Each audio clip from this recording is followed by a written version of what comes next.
ఇడ్లీ ప్లేట్లో సేమియా వేసి చేసిన ఈ బ్రేక్ఫాస్ట్ చాలా రుచిగా చాలా టేస్టీగా అయితే ఉంటుందండి. ఈ బ్రేక్ఫాస్ట్ వచ్చేసి ఇంట్లో వాళ్ళందరికీ నచ్చుతాయి. అంత టేస్టీగా అయితే ఉంటాయి. ఇంకెందుకు ఫ్రెండ్స్ ఆలస్యం, ఎలా చేయాలో ఏంటో అనేది వీడియోలోకి అయితే వెళ్ళిపోయి చూద్దామా మరి. ఇంకా ముందుగా ఒక మిక్సింగ్ బౌల్ అయితే తీసుకొని అందులోకి 2 కప్పు సేమియా అయితే వేసుకోవాలి.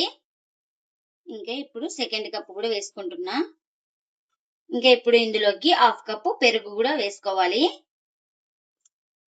ఇంకా నేను ఇప్పుడు ఇందులోకి 1/2 కప్పు వాటర్ కూడా వేసుకుంటున్నాను. పెరుగు, వాటర్, సేమియా బాగా కలిసిపోయేలాగా బాగా కలుపుకోవాలి. ఇంకా ఇలా మొత్తం బాగా కలుపుకున్న తర్వాత ఇప్పుడు ఇందులోకి 1/2 కప్పు బొంబాయి రవ్వ అనేది వేసుకోవాలి. ఇంక ఈ బొంబాయి రవ్వ కూడా వేసుకొని మొత్తం ఇలా స్పూన్ తోటి బాగా కలుపుకోవాలి. ఇంకా ఇలా మొత్తం బాగా కలుపుకొని ఇంకా ప్లేట్ అయితే పెట్టుకొని ఒక 5 మినిట్స్ పక్కన పెట్టుకుంటే మనకు సేమియా, రవ్వ అన్నీ నానతాయండి. ఇంకా ముందుగా ఒక కడాయి పెట్టుకొని ఇంకా అందులోకి పల్లీలను అయితే వేసుకోవాలి. ఇంకా ఈ పల్లీలను బాగా ఫ్రై చేసుకోవాలి. ఇంకా చూడండి పల్లీలు కూడా బాగా ఫ్రై అయిపోయినాయి కదా. ఇంకా ఇప్పుడు స్టవ్ అయితే ఆఫ్ చేసుకొని చల్లారిన తర్వాత అయితే గ్రైండ్ చేసుకోవాలి. ఇంకా ముందుగా మిక్సీ జార్ అయితే తీసుకొని ఇంకా అందులోకి ఇలా ఫ్రెష్ పుదీనా అయితే వేసుకోవాలి. ఇంకా అలాగే చల్లారిన తర్వాత ఈ పల్లీలు కూడా వేసుకుంటున్నా. ఇంకా ఇందులోకి రుచికి తగినంత సాల్ట్, ఇక్కడ కారం అయితే వేస్తున్నాను. మీరు కావాలంటే మిర్చి ఫ్రై చేసుకొని కూడా వేసుకోవచ్చు. ఇంకా అలాగే గ్రైండ్ చేసుకోవడానికి కాస్త వాటర్ కూడా వేసుకొని ఇంకా మూత పెట్టుకొని గ్రైండ్ చేసుకోవాలి. ఇంకా గ్రైండ్ చేసుకున్న చట్నీని ఒక బౌల్ తీసుకొని ఇంకా అందులోకి అయితే వేసుకోవాలి. ఇంకా ఈ చట్నీకి పోపు కూడా పెట్టుకున్నాను. ఇంకా మనకు చట్నీ అయితే రెడీ అయిపోయింది. ఇంకా స్టవ్ అయితే ఆన్ చేసుకొని కడాయి పెట్టుకొని అందులోకి ఒక 2 స్పూన్ల దాకా ఆయిల్ అయితే వేసుకున్నాను. ఆయిల్ కూడా హీట్ అయింది మనకు. ఇప్పుడు ఇందులోకి ఒక స్పూన్ దాకా పచ్చిశనగపప్పును అయితే వేసుకోవాలి. అలాగే ఒక స్పూన్ దాకా మినపప్పును కూడా వేసుకోవాలి. ఇంకా ఇందులోకి ఒక 2 స్పూన్ల దాకా పల్లీలు కూడా వేసుకుంటున్నా. మనకు పల్లీలు అలాగే మినపప్పు, శనగపప్పు బాగా ఫ్రై చేసుకోవాలి. ఇంకా ఇప్పుడు ఇందులోకి కరివేపాకును కూడా వేసుకుంటున్నా. మనకు ఈ పోపు బాగా ఫ్రై అయిపోయింది కదా. ఇంకా స్టవ్ అయితే ఆఫ్ చేసుకుందాం.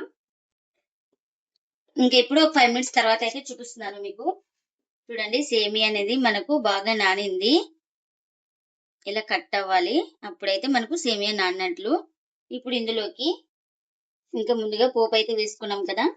ఇంకా చల్లారిన తర్వాత ఇందులోకి అయితే వేసుకోవాలి. ఇంకా అలాగే చిన్నగా కట్ చేసుకున్న కొత్తిమీరను కూడా వేసుకుంటున్నా. అలాగే రుచికి తగినంత సాల్ట్‌ని కూడా వేసుకోవాలి. ఇంకా మొత్తం బాగా కలిసిపోయేలాగా కలుపుకోవాలి. ఈ పోపు, కొత్తిమీర, సాల్ట్ అన్నీ. ఇంకా ఇలా మొత్తం కలుపుకున్న తర్వాత ఇంకా దీన్ని పక్కన పెట్టేసుకుందాం. ఇంకా ఇప్పుడు ఇడ్లీ ప్లేట్ అయితే తీసుకొని ఇడ్లీ ప్లేట్స్‌కి ఆయిల్ అయితే అప్లై చేసుకోవాలి. మనకు ఎన్ని ప్లేట్స్‌కి అయితాయో అన్ని ప్లేట్స్‌కి ఇలానే ఆయిల్ అయితే అప్లై చేసుకోవాలి.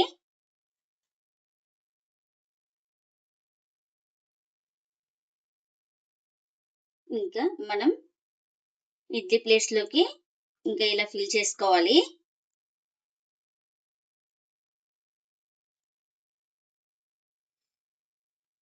మొత్తం ఇలా పెట్టుకున్న తర్వాత సెట్ చేసుకోవాలి. చూడండి ఇలా చేయితోటి ఇలా మొత్తం ఇలా బాగా సెట్ చేసుకోవాలి.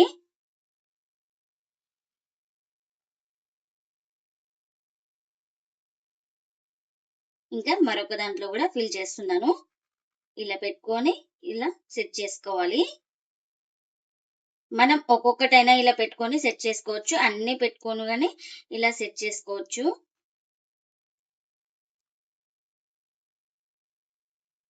ఇంకా ఎన్నైతే అన్ని ఇలానే పెట్టేసుకోవాలి. ఇంకా కడాయి పెట్టుకొని అందులోకి వాటర్ కూడా వేసుకున్నానండి. వాటర్ కూడా బాయిల్ అవుతుంది కదా. మనం ఇప్పుడు ఈ ఇడ్లీ ప్లేట్స్ అయితే పెట్టుకోవాలి. ఇంకా ఇలా స్లిమ్‌లో పెట్టుకొని ఇంకా ఇలా నిదానంగా పెట్టుకోవాలి. ఇంకా ఇలా ప్లేట్ పెట్టుకొని ఇంకా ప్లేట్ అయితే కవర్ చేసుకొని మనం 10 నిమిషాలు అయితే స్టీమ్ చేసుకోవాలి. ఇంకా 10 నిమిషాలు స్టీమ్ చేసుకున్న తర్వాత స్టవ్ అయితే ఆఫ్ చేసుకొని చల్లారిన తర్వాత అయితే చూపిస్తున్నానండి. చూడండి చాలా బాగా స్టీమ్ అయినాయి. 10 నిమిషాలు అయితే మనకు టైం అయితే పడుతుంది. ఇప్పుడు ఇలా స్పూన్ తోటి తీస్తున్నా. ఈజీగా ఊడొచ్చేస్తాయి చూడండి. ఎక్కడ మనకు సేమియా అనేదే లేదు. చాలా బాగా స్టీమ్ అయింది. ఇంకా మొత్తం తీసుకుందాం ఇలాగే.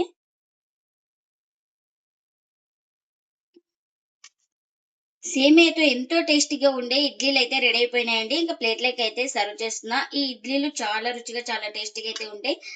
దోస పిండి గాని, ఇడ్లీ పిండి గాని లేనప్పుడు ఇలా ఇన్‌స్టంట్‌గా చేసుకుంటే చాలా టేస్టీగా అయితే ఉంటాయండి. ఇంట్లో వాళ్ళందరికీ నచ్చుతాయి. అంత టేస్టీగా అయితే ఉంటాయి మనకు.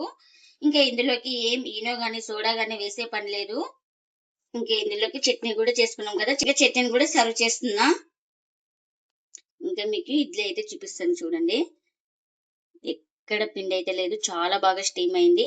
మనకు 10 నిమిషాలు కరెక్ట్ టైమ్ అయితే పడుతుంది స్టీమ్ చేసుకోవడానికి. మీరు కూడా తప్పకుండా ఒకసారి సేమియా తోటి ఇలా ఇడ్లీ చేసి మీకెలా వచ్చిందో కామెంట్ అయితే చేయండి ఫ్రెండ్స్. ఇదండి ఇవాల్టి వీడియో. ఈ వీడియో గనుక నచ్చితే ప్లీజ్ లైక్ చేయండి, షేర్ చేయండి, కామెంట్ చేయండి. అలాగే లైక్ చేసి సపోర్ట్ చేయండి friends. Thanks for watching. By by.